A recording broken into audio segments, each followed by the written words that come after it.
Hello and welcome to the latest edition of Alopecia in Life. My name is Christine, and I'm grateful as always to have you with me.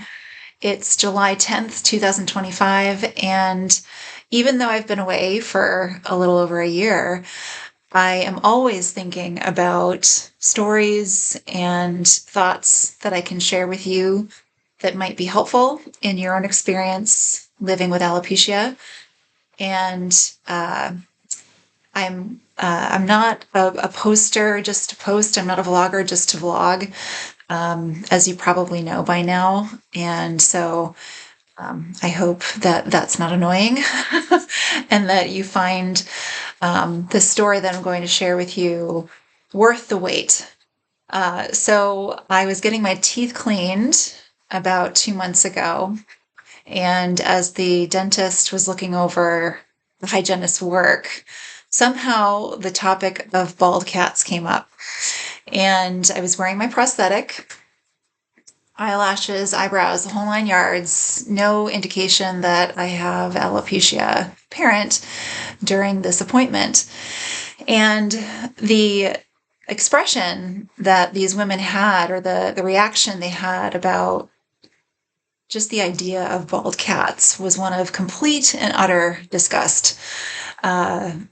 It was, oh my gosh, they're so ugly. They're just, what is their function in life?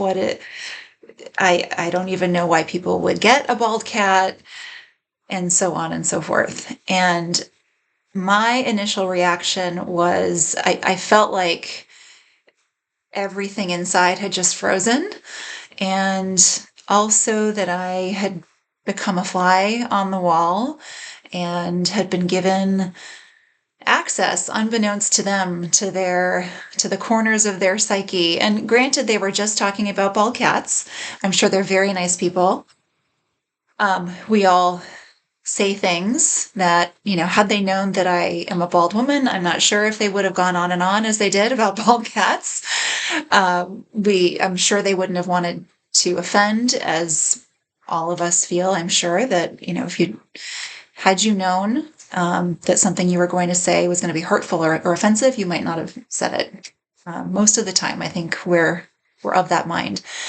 But it got me thinking. This whole experience got me thinking, and it's taken me a while to put words to the reaction that I had, what I thought about them, what I thought about myself, my perceptions, and so forth. And what I've come down to is this: that I accept the challenge that being bald is shameful. I accept that challenge. I accept that exercise in myself. And I've come to understand that, even more so than I think I did before, that anyone's judgment about me as a bald woman is more a reflection of them than it is of me. And also, it's this exchange, this experience has reminded me that words have meaning. What we think about ourselves, what we think about other people, words have meaning. What we think becomes our words. What we think becomes our actions. What we think becomes the energy that we put out there into the world.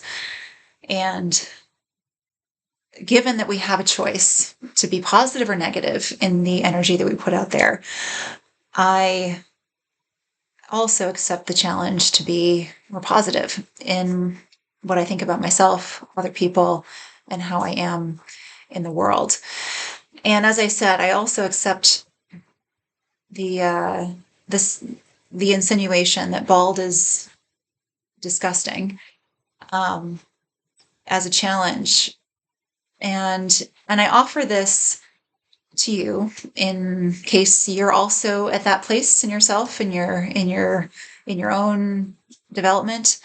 In case you're at that growing edge, wondering what to do next about how to be in the world as a bald person. And this is a theme that I'll carry through in forthcoming vlogs. Still thinking about how I might present that to you.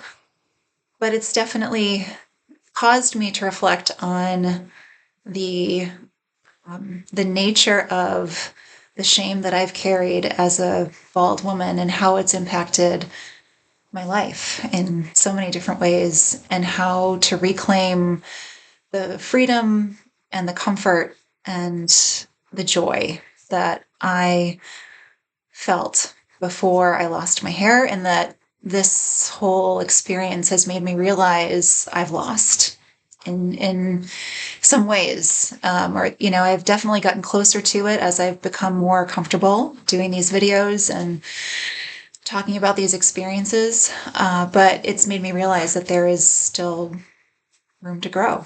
So I share this with you. I hope it's helpful.